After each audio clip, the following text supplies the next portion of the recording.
Olá pessoal, tudo bem com vocês? Vamos lá para mais uma aula? Hoje o tema é transformações homogêneas. Bom, na verdade, o que nós queremos desenvolver hoje é um conceito muito conhecido chamado cinemática, tá? Cinemática, que vem do grego kinema, tá? Significa movimento. É a área da física ligada à mecânica clássica que descreve o movimento dos pontos, objetos, sistemas, corpos, sem considerar as suas causas, né, que são as forças e torques. Quem se preocupa com isso, na verdade, é a dinâmica, tudo bem? Então o que nós queremos fazer é, uma vez que um objeto se move, nós queremos descrever esse movimento pelo espaço, ok? Em robótica, a aplicação da cinemática é extremamente útil, uma vez que o robô é, de fato, um conjunto de dispositivos que se movimentam em conjunto. Tudo bem? Dessa forma, em termos de trajetória percorrida, todos esses dispositivos podem ser generalizados em um único ponto. Tudo bem? Mas antes de entrar diretamente no assunto, nós temos que compreender mais um quesito que é extremamente necessário para a gente poder, então, mergulhar nessa aventura, que tem a ver com sistemas de coordenadas, frames, tá? Mas uma grande preocupação na representação da localização das partes de um robô ou qualquer outro objeto, né, bem como sua movimentação, está relacionada com o estabelecimento de referenciais, tá? Frames, aos quais todas as partes do robô ficarão submetidas. Okay? Então, referenciais são sistemas de coordenadas x, y, z, okay? Utilizados para medir e registrar grandezas físicas, como, por exemplo, posição, velocidade, a aceleração, campo magnético e assim por diante. Então, cada observador deve, a priori, né, antes de mais nada, escolher um referencial para que possa realizar as suas medidas. Então, na verdade, um frame é um sistema de coordenadas geométricas usado como referência. Okay? É muito comum utilizarmos a regra de Fleming, ou também mais conhecida como regra da mão direita. Né? Você está familiarizado com essa estrutura em que os três dedos formam 90 graus entre si, em que o dedão vai ser o X, o indicador o Y, e o dedo médio vai ser o Z. Então, isso vai servir para a gente, então, ter como parâmetro todos os frames que nós vamos utilizar. Bom, então se a gente vai movimentar frames pelo espaço, né, se a gente vai movimentar sistemas de coordenadas pelo espaço, ok? Já que todos os objetos vão ser generalizados por um sistema de coordenada, então nós precisamos conhecer as ferramentas, o ferramental para poder fazer essa movimentação por aí, ok? E nós precisamos, na verdade, apenas duas ferramentas: translação e rotação. Vamos conhecer a primeira? Vamos falar das translações. Bom, pessoal, na verdade, translação é uma operação extremamente simples, ok? Ela é nada mais que o deslocamento de um sistema de referência, de um frame, pelo espaço, sem que ocorra alteração da orientação dos seus eixos. Então, olha só, se eu tenho aqui um sistema de referência e ele se movimentar pelo espaço, sem, na verdade, trocar a orientação dos seus eixos, se ele simplesmente se movimenta, por exemplo, ao longo de um dos seus eixos, para frente e para trás, esquerda e direita, para cima e para baixo, ok? Então, nós chamamos essa operação de translação. E é só isso, tudo bem? E ela não poderia ser mais simples. A translação de um sistema de coordenadas nada mais é do que a adição dessa quantidade que você quer movimentar ele no eixo que você quer movimentá-lo. Então a gente escreve dessa maneira. Okay? No entanto, em robótica em especial, na verdade, em todas as áreas da ciência em si, nós gostamos muito, mas muito mesmo, de matrizes. Matrizes são extremamente úteis. Nós adoramos matrizes. Matrizes, então, são arranjos numéricos que guardam em si diversas propriedades que nós gostamos muito. Então, basta reescrevermos aquelas equações num sistema matricial. Isso vai ser importante mais para frente, porque a partir desse momento, se nós quisermos simplesmente fazer uma translação no nosso eixo coordenado, basta fazer uma multiplicação matricial, né, pelo nosso sistema matricial, tudo bem? E essa matriz que você está vendo aqui é o que nós chamamos então de matriz de translação, tá? Em que você coloca a quantidade que você quer transladar nessa última coluna, tudo bem? E aí fica fácil de a gente simplesmente extrapolar isso, né, reescrever essas equações para 3 ou mais dimensões, quantas você quiser, e obter a forma matricial dela, ok? Mas toda vez que você aprender alguma equação, o mais importante de tudo, né, para você entendê-la, é colocá-la na prática. Então vamos construir um programinha que faz isso que a gente está querendo demonstrar. Porque só quando você programa, quando você coloca na prática, né, um conceito, é que você realmente guarda esse conceito, e aí, uma vez que você entende esse conceito, você consegue generalizar para outras situações, e é assim que a ciência vai em frente, ok? Vamos dar uma olhada nisso. Bom, pessoal, então vamos mostrar aqui o programa que mostra a translação, ok? Então, inicialmente a gente sempre zera toda a memória, ok? Por costume, claro, né? E aí a gente declara o nosso frame inercial, aquele frame que vai servir de referência para todos os outros, tá, ok? Então aqui você pode ver que a primeira coluna, né, representa o eixo X original, ele é o canônico, ok? A segunda coluna o eixo Y, a terceira coluna o eixo Z, e a quarta coluna é a posição da origem, que está tudo zerado, ok? Então é justamente o nosso frame inercial. Como deu a matriz de identidade, também poderia ter sido declarado dessa maneira, ok? Bom, e aí a gente vai escolher então um delta, tanto em x, quanto em y, quanto em z, o quanto a gente quiser, ok? Vamos começar com algum delta só em x, por exemplo, 5 posições, por exemplo. E aqui a gente declara a nossa matriz de translação, ok?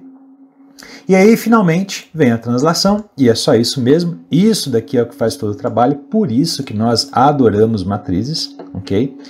E aí vem um plotzinho só para eu mostrar a figura. Então, só para mostrar antes o que tem aqui, tenho duas funções, na verdade, extras.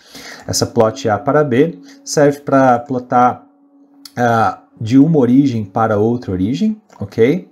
E a plot frame, ok? Que vai plotar um frame completo, ela é um pouquinho mais comprida, mas ela só faz o seguinte, ela coloca o eixo X e o nome dele, o eixo Y e o nome dele, o eixo Z e o nome dele, e onde está a origem e o nome dela. E é só isso. Vamos dar uma rodada? Olha só. Então tá aqui, né? Nós temos então o nosso frame inercial, que é o frame 0, e aí deslocando-se no eixo X, aqui tá vendo, o azulzinho, temos um deslocamento então de origem para origem de 5 unidades, que foi o que a gente escolheu, somente em X, e temos o resultado final no eixo Y, ok? Vamos fazer então 5 unidades em cada eixo logo de uma vez, para a gente ver o final. Olha só, então, a gente tem aqui o nosso eixo XY deslocados de 5 para X e 5 para Y, ok? E o nosso eixo Z também deslocado de 5 unidades. E a gente tem o resultado final. E é isso daí, você pode fazer esse programa na sua casa e ficar brincando para ver os diferentes efeitos. Pode ser positivo, pode ser negativo, o delta, tanto faz. O importante é que você veja que, depois do deslocamento, a orientação desses eixos continua a mesma, ok? Bom, pessoal, e aí a gente pode também fazer um exemplo, ok? Com movimentação, tá? Então você pode reparar que é o mesmo programa, tudo bem? Só que a gente vai dividir ele em diversos pedacinhos, quantas iterações você quiser, 100 aqui, por exemplo, você pode mudar depois esse número, tá? Vai ter uma quantidade, né, a cada iteração, que é o total dividido, né, pela quantidade de iterações, tá? E nós vamos fazer um contador aqui, tá? A gente inicia o frame que vai se movimentar em cima do frame inercial, ok? E aí a gente vem com um pequeno loop, tá? Um loop que vai percorrer todas as iterações, tá? A gente incrementa, então, a quantidade de translação, faz a matriz de translação para aquele incremento daquele momento, tá? Aplica então, você vê, realmente é uma linha só que faz todo o trabalho, tá? Por isso que a gente adora matrizes, né? E o plot de sempre, ok? Vamos dar uma olhada.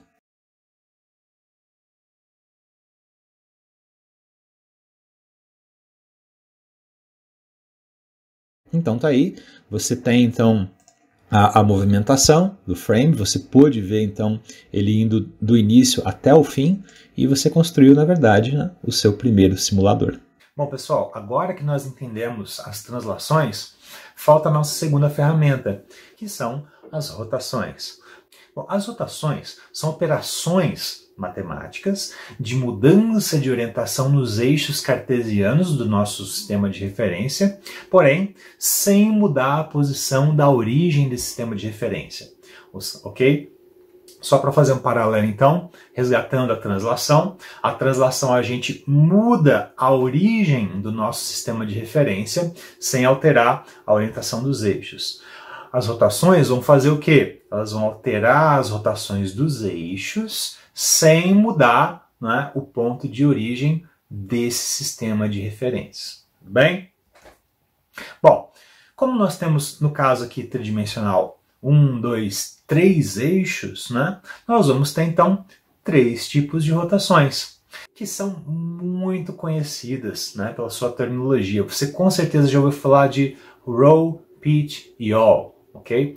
Row, pitch e yaw são justamente as rotações nos eixos cartesianos, ok? X, Y e Z, tá? Row, pitch e yaw, ok?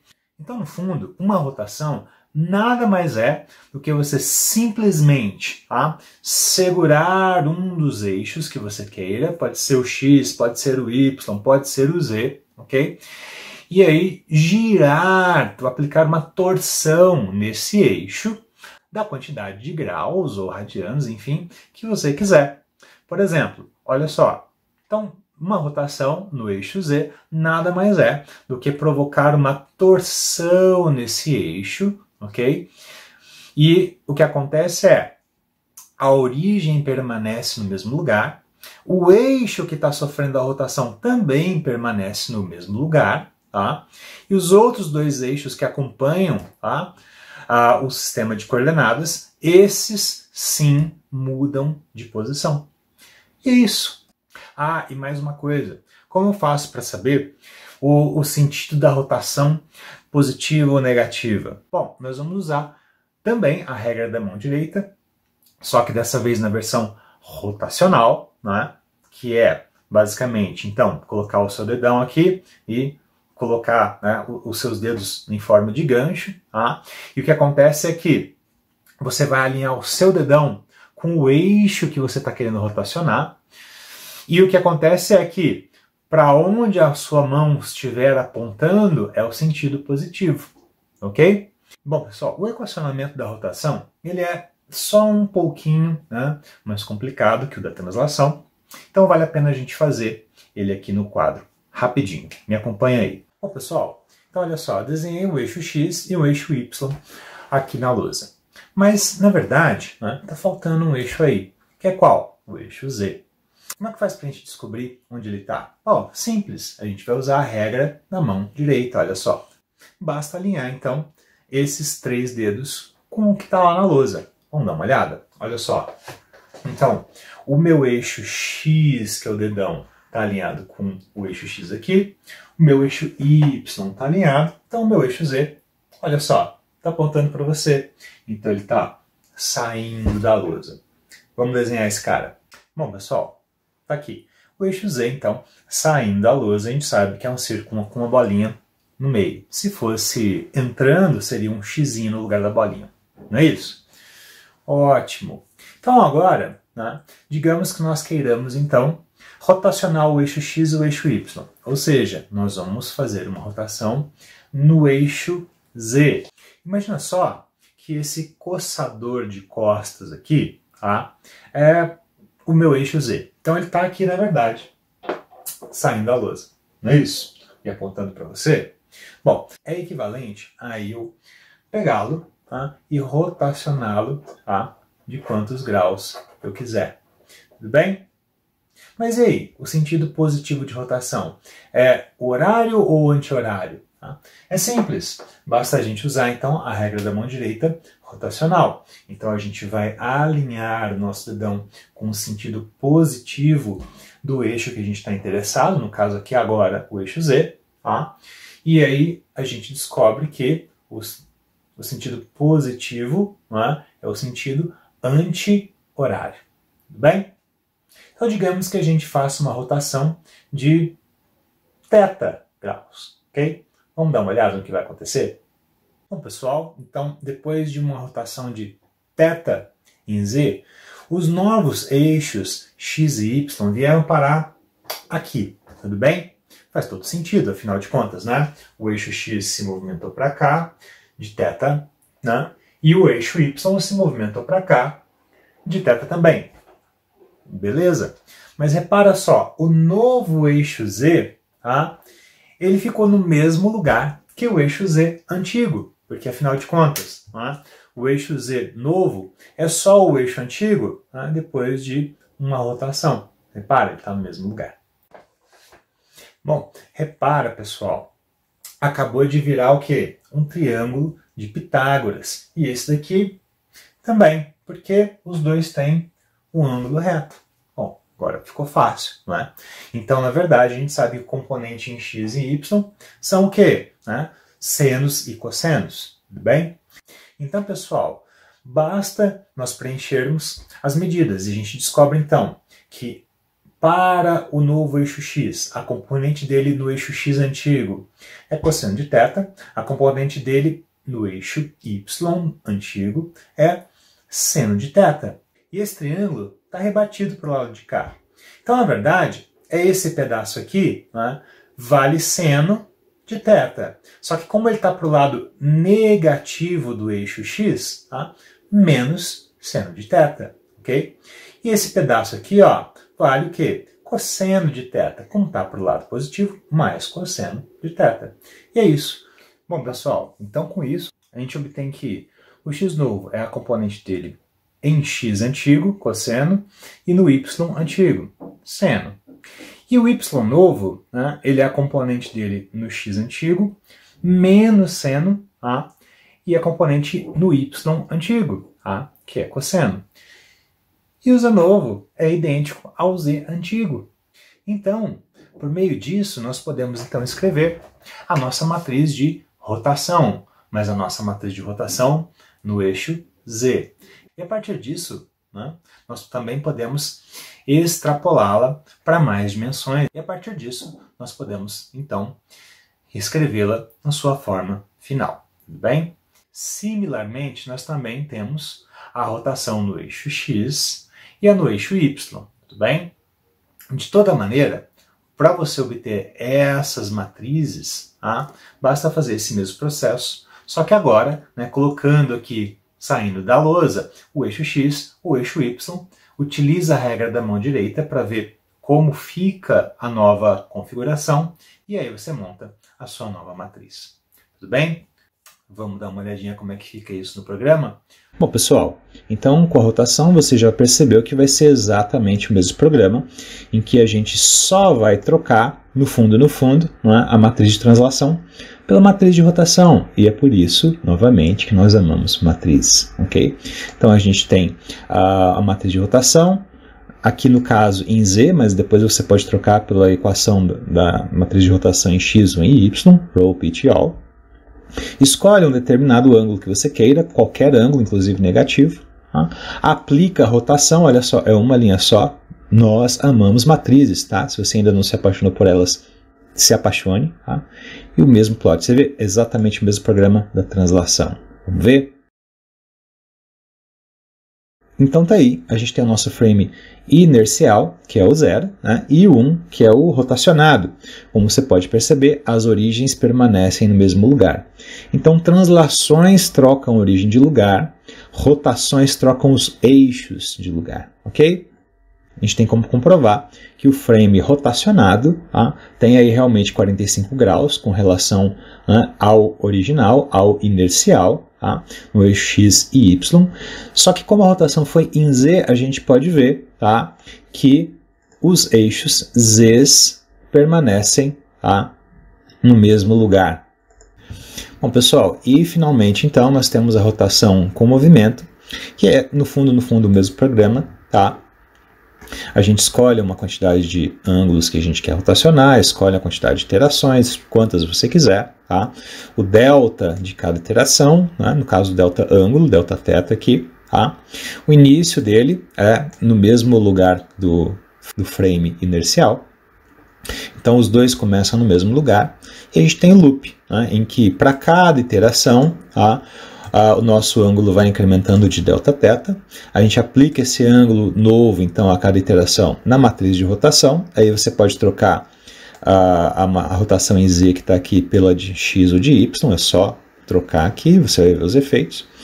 A aplicação da translação, e o plot. Vamos dar uma olhada?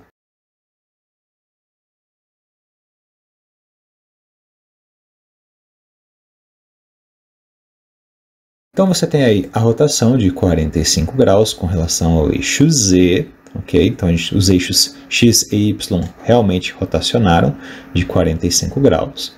E claro, o eixo Z permaneceu no mesmo lugar, porque afinal de contas a rotação foi por ele, ok? E é isso, galera. E pessoal, como é interessante você programar os conceitos que você aprende.